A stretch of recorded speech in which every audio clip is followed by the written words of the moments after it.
Hi అండి. నోటి క్యాన్సర్తో బాధపడే వాళ్ళు ఆహారం తీసుకోవడానికి చాలా ఇబ్బంది పడతారు కదండి. డాక్టర్ ఏమో హై ప్రోటీన్ డైట్ పెట్టమంటాడు. వాళ్ళ కోసమేనండి ఈ యొక్క డైట్ ఎలా చేసుకోవాలి ఏంటనేది మనం ఇప్పుడు చూద్దాము.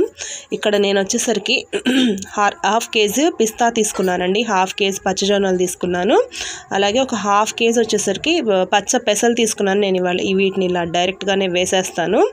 అలాగే ఒక హాఫ్ కేజీ వచ్చేసరికి వేరుశనగ గుళ్ళు, ఒక హాఫ్ కేజీ వచ్చేసరికి రాజ్మా తీసుకున్నానండి. రాజ్మా అసలు చాలా అంటే చాలా బాగా పనిచేస్తుంది, ప్రోటీన్ బాగా అందిస్తుంది వాళ్ళకి.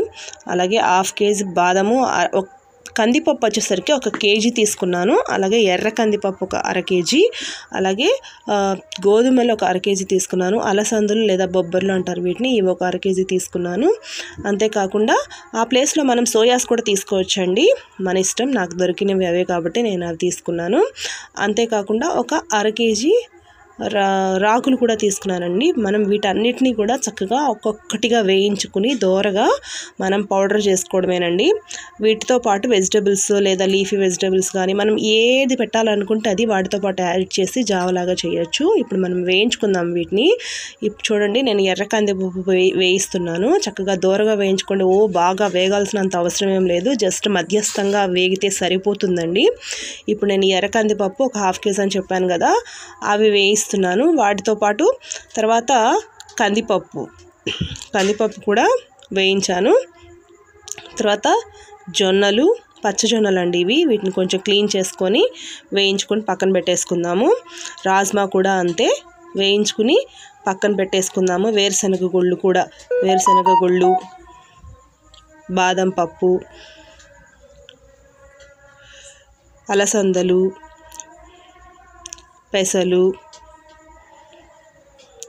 పిస్తా, రాగులు, ఇవన్నీ కూడా మనం చక్కగా వేయించుకుందాము. ఇవన్నీ అయిపోయిన తర్వాత రైస్ కూడా నేను 1.5 కేజీ తీసుకున్నానండి. రైస్తో పాటుగా కాస్తంత 2 స్పూన్ల వాము కూడా వేస్తున్నాను. మనం ఎందుకంటే ఇక్కడ ఫుడ్ అంతా మనం పల్సెస్ తీసుకున్నాం కాబట్టి గ్యాస్ట్రిక్ ప్రాబ్లం కానీ కొంచెం ఇండైజెషన్ ప్రాబ్లం కానీ ఇలాంటివి ఏమైనా ఉంటే తగ్గిపోతాయండి. అందుకని 2 స్పూన్ల వాము వేస్తున్నాను, అలాగే 1 స్పూన్ మెంతులు కూడా వేస్తున్నాను. ఇవన్నీ కలిపి వేయించేసుకొని చక్కగా ఆరబెట్టేసుకోవాలండి. మనం ఆరబెట్టేసుకుని అవి వేగినవి ఆరిపోయిన తర్వాత ఇవి మనం బయట మిల్లులో అయినా ఆడించుకోవచ్చు, లేదా మనం మిక్సీలో అయినా వేసేసుకోవచ్చు. నేనైతే డైరెక్ట్గా మిక్సీలోనే వేస్తాను. కొద్దిగా వేయించేసుకోవడమే. మిక్సీ పాడైపోతుందండి ఎక్కువ వేసుకుంటే.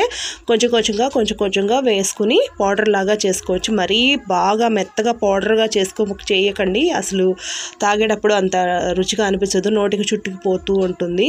కాబట్టి కొంచెం బరకగా వేసుకోండి.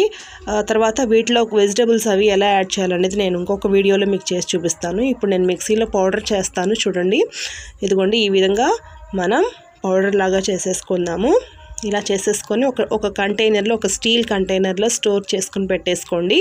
ఎప్పుడు కావాలంటే అప్పుడు తీసేసుకొని యూస్ చేసుకోవచ్చు. మనకి 15 డేస్, ఒక 20 డేస్ వరకు కూడా ఇది స్టోర్ ఉంటుంది. తడి తగలకుండా పెట్టుకుంటే సరిపోతుందండి. ఈ ఫుడ్ అనేది మనకి చాలా అంటే చాలా బాగా పనిచేస్తుందండి. టంగ్ క్యాన్సర్ ఉన్న వాళ్ళకి మనం తిరిగి ప్రాణం పోసినట్టేనండి. నచ్చితే లైక్ చేయండి. ఈ ఫుడ్ అయితే నేను మా ఇంట్లో మా అత్తయ్య గారికి పెడుతూ ఉంటానండి. అయితే తను క్యాన్సర్ వచ్చిన మొదట్లో చాలా బాధపడేవాళ్ళండి. ఫస్ట్ వాళ్ళకి ఏంటంటే నోటి క్యాన్సర్ కాబట్టి, ఈ నోటి క్యాన్సర్ వాళ్ళు ఏమవుతుందంటే వాళ్ళకి రేడియేషన్స్, కీమోస్ పెట్టడం వల్ల నీళ్లు కూడా తాగలేరండి, నాలుగు అటు ఇటు కూడా కదపలేరు. అలాంటప్పుడు వాళ్ళకి ఫుడ్ ఎలా ఇస్తాం చెప్పండి. మనం ఎంత ఇంజెక్షన్స్ వాటి ద్వారా ఇచ్చినా కూడా, సెలైన్స్ ద్వారా కూడా వాళ్ళకి శక్తి రాదు.